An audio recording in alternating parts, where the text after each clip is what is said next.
সুকান্ত হারছে, তাই ভুল কথা বলছে। গঙ্গারামপুরে বিপ্লব মিত্রের সমর্থনে বিরাট রোড শো করতে এসে লাখো মানুষের ভিড়ে এমনই মন্তব্য করলেন প্রাক্তন সাংসদ তথা অভিনেতা দেব। মঙ্গলবার দুপুরে তৃণমূল প্রার্থী কৃষ্ণ কল্যাণীর সমর্থনে রায়গঞ্জের সভা করতে আসেন প্রাক্তন তৃণমূল সাংসদ তথা বাংলা সিনেমা জগতের অন্যতম অভিনেতা দীপক অধিকারী ওরফে দেব।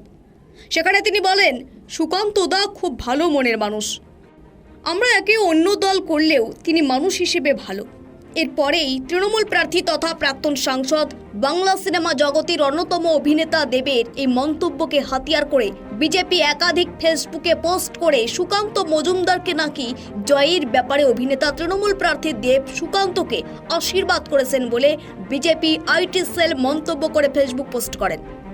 বুধবার দুপুরে 6 নম্বর বালুরঘাট লোকসভা কেন্দ্রের তৃণমূল প্রার্থী তথা জেলার ভূমিপুত্র বিপ্লব মিত্রের সমর্থনে গঙ্গারামপুরে এক মেগা রোড শো করতে আসেন প্রাক্তন সাংসদ তথা বাংলা সিনেমা জগতের অন্যতম অভিনেতা দীপক কুমার অধিকারী ওরফে দেব। 1:30টার মধ্যেই রায়গঞ্জ থেকে হেলিকপ্টার চপ্পরে করে গঙ্গারামপুর স্টেডিয়ামে নামেন বাংলার এই অভিনেতা তথা তৃণমূল প্রার্থী দীপক কুমার অধিকারী ওরফে দেব।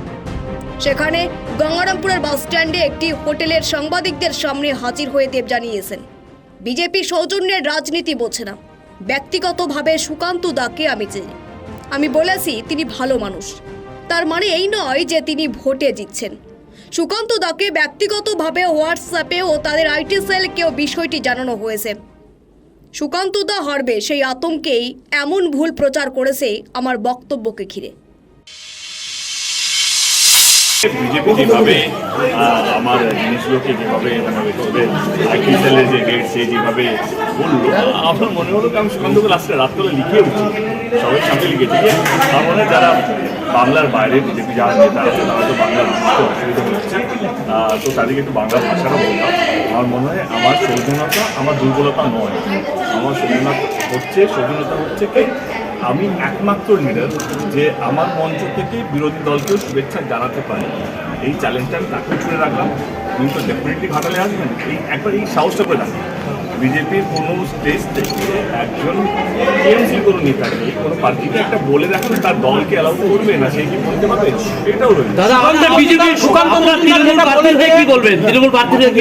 আমি বলবো বিপ্লব দা, দুদিন ধরে বিপ্লব দার সঙ্গে আছে আমি, মানে বালুরঘাটে আনার থেকে আমি দেখছি আমরা যেভাবে মানুষ রাস্তায় নেমেছে এবং যেভাবে মানুষ তৃণমূল কংগ্রেস এবং বিপ্লব দার প্রতি যে বিশ্বাসটা বা আস্থা দেখতে পেয়েছি, এইটা নিয়ে কোনো সন্দেহ নেই যে বিপ্লব দা জিতবে না, কত মার্জিনে জিতবে সেটা আমাদের সময় হবে।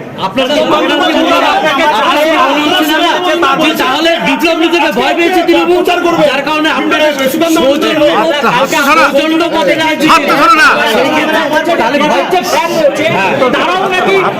সুকান্ত মজুমদারের ফ্যান কি বলবেন? তাহলে কি ভয় পেয়েছে বিপ্লব মিত্রকে, কি বলবেন?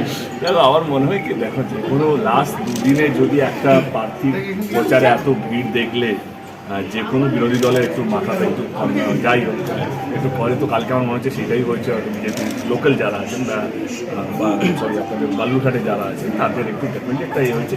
কালকে তো আমি দেখলাম স্টার প্রচার বিজেপিরও হয়ে গেল, কারণ বিজেপির মঞ্চ থেকে আমার ভয়েসগুলো শোনানো হচ্ছে। আমি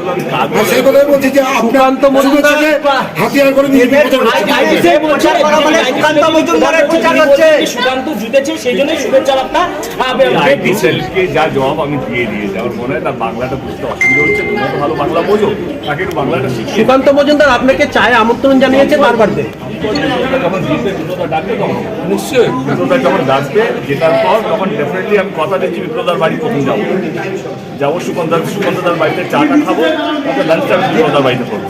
আপনার প্রচার করা মানে সুকান্ত মজুমদারের হয়ে প্রচার করছেন বলছেন, সুকান্ত মজুমদার বলছেন আপনি প্রচার করা মানে তার হয়ে প্রচার। আমি জানি রাজনীতি এমন একটা জায়গায় চলে গেছে, একটা মঞ্চ থেকে অন্য কোনো পার্টি বলছে রাজনীতি এমন একটা খারাপ জায়গায় চলে গেছে, একটা মঞ্চ থেকে বিরোধী দলের নেতাকে যদি ভালো বলা হয় সেটাকে তারা যদি অস্ত্র করে নেয়, হাতিয়ার করে নেয়, তাদের এটা শিক্ষার ভুল। আমার মনে হয় এইটাই হওয়া উচিত। কেনই বা হবে না? আমরা কি যুদ্ধ লড়ছি? দেবদার মানুষকে আমি চিনি, আজকে তোমরাও তো অন্য চ্যানেলে কাজ করো, তোমরা যখন চ্যানেলের বাইরে কোনো কথা বলতে পারো না, আজকে একটা লোকের যদি অ্যাক্সিডেন্ট হয়ে জীবনে কোনো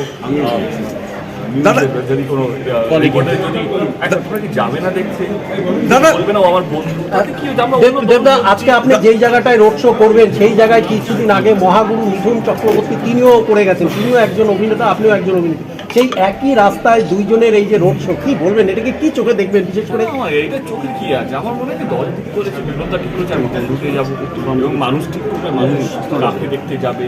এটা আমার বা মিঠুনদার দুজনের কিছু করার নেই। আমরা দুজনই সত্যি কথা বলতে দল যে আদেশটা দিয়েছে আমরা দলকে জেতাতে চাই। এই যে আজকে রাস্তায় প্রচুর মানুষের ঢল আছে, কাছে উঠে গেছে, কাছে দেখা যাচ্ছে আপনাকে দেখার জন্য।